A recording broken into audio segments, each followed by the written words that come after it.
లాయర్తోనే విచారణకు వెళ్తానని కేటీఆర్ వాదించడం మూర్ఖత్వం అన్నారు కాంగ్రెస్ ఎమ్మెల్యే జి మధుసూదన్ రెడ్డి. లొట్టపీసు కేసుకు కేటీఆర్కు లాయర్ల అవసరం ఏంటని ప్రశ్నించారు. కేటీఆర్పై రివెంజ్ తీసుకోవాలంటే అధికారంలోకి వచ్చిన 2 నెలల్లోనే జైలుకు పంపేవాళ్ళమని అంటున్న కాంగ్రెస్ ఎమ్మెల్యే జి మధుసూదన్ రెడ్డితో మా ప్రతినిధి సిద్ధార్థ ఫేస్ టు ఫేస్.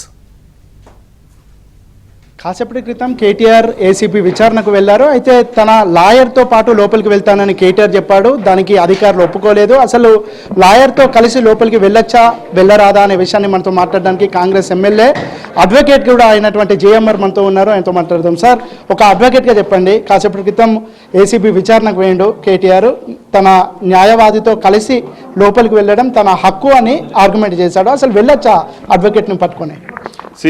ముందుగా నేను ఒక విషయం గుర్తు చేయదలుచుకున్న ఈ సందర్భంగా, కేటీఆర్ గారు గుమ్మడికాయలు దొంగ ఎవరంటే భుజాలు దడుపుకున్నట్టు వివరిస్తూ ఉన్నాడు.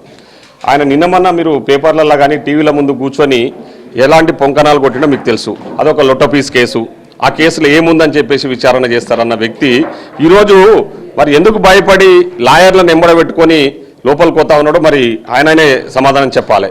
ముఖ్యంగా లాయర్లను ఎంబడబెట్టుకపోవడం అనేది కోర్టు అనుమతిస్తుంది. ఎప్పుడే కానీ విచారణ జరుపుతున్నప్పుడు ఒక అక్యూజ్డ్ అంటే వీళ్ళు స్పెషల్గా ఏదైనా పర్మిషన్ ఇస్తే, కోర్టు పర్మిషన్ ఇస్తే తప్పకుండా లాయర్ని ఎంబడి పెట్టుకొని పోయి విచారణకు హాజరు కావాల్సి ఉంటుంది. సో నాకు తెలిసి ఇందులో ఇంకా అంటే తీర్పు కోర్టు రిజర్వ్ చేసి ఉంది.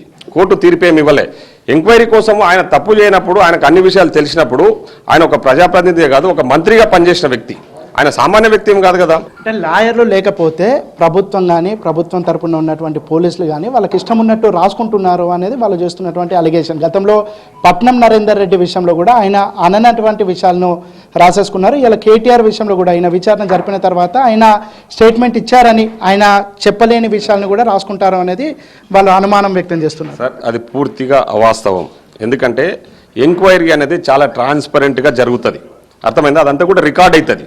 రేపు పొద్దున అవసరం అనుకుంటే ఆ ఎంక్వైరీ రిపోర్టును కోర్టుకు కూడా సబ్మిట్ చేస్తారు, అర్థమైంది కదా. సో దాంట్లో అట్లాంటి అపోహలు ఏవైతే వాళ్ళు అయితే క్రియేట్ చేస్తూ ఉన్నారో అదంతా కూడా వాస్తవం కాదు, అవాస్తవం అది.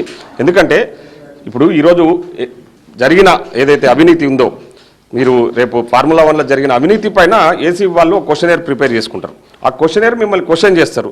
మీరు అవునంటే అవుననొచ్చు, కాదంటే కాదనొచ్చు. అంతే తప్ప మీరు చెప్పందాన్ని చెప్పినట్టుగా రాసుకుంటే రేపు పొద్దున కోర్టు కూడా ప్రశ్నించే అవకాశాలు ఉంటాయి. కాబట్టి అట్లాంటి విషయాలకు తావు ఉండదు. ఎంక్వైరీలో ఖచ్చితంగా పారదర్శకంగా అక్కడ ఎంక్వైరీ జరుగుతుంది. వీళ్ళేదో ఊహించుకొని కావాలని అంటే పోలీసుల మీద, ప్రభుత్వం మీద తప్పుడుగా ప్రచారం చేసే ప్రయత్నం చేస్తూ ఉన్నారు. ఫైనల్గా కేటీఆర్ తప్పు చేసిండు కాబట్టి జైలుకి వెళ్తాడా, లేదంటే కాంగ్రెస్ ప్రభుత్వం రివెంజ్ పాలిటిక్స్లో భాగంగా ఆయనకు బలయ్యే అవకాశం? మాకు అలాంటి ఆలోచన లేదు. మేము రివెంజ్ పాలిటిక్స్ చేయడానికి లేము. ఇక్కడ రివెంజ్ పాలిటిక్స్ చేయాలంటే మేము వచ్చి ఏడాది కాలం అయిపోయింది ఇప్పటికే. మేము ఎప్పుడో ఇనిషియల్గానే అటువంటి పాలిటిక్స్ చేస్తూ ఉండే. ఈరోజు వాళ్ళు చేసిన మోసాలు ఒక్కొక్కటిగా బయటకు వస్తూ ఉన్నాయి. దాని మీద పూర్తి స్థాయిలో విచారణ జరిపిన తర్వాతనే చట్టం తన పని తను చేసుకోపోతా ఉంది. అంతే తప్ప మేము రివెంజ్ పాలిటిక్స్ చేయాలంటే వచ్చిన నెలనో 2 నెలలనో లోపలేసే అవకాశాలు ఉంటున్నాయి. అట్లాంటి ఆలోచన మాకు లేదు. ఎవరైతే తప్పు చేస్తారో చట్ట ప్రకారం చర్యలు తీసుకోబడతారు, అంతే. ఇది మొత్తానికైతే తన అడ్వకేట్తోనే విచారణకు హాజరవుతానని కేటీఆర్ అనడం అది పూర్తిగా చట్టవిరుద్ధమని కాంగ్రెస్ ఎమ్మెల్యే జేఎంఆర్ చెప్తున్నారు. వీడియో జర్నలిస్ట్ రాజుతో సిద్ధార్థ, ఏబీఎన్.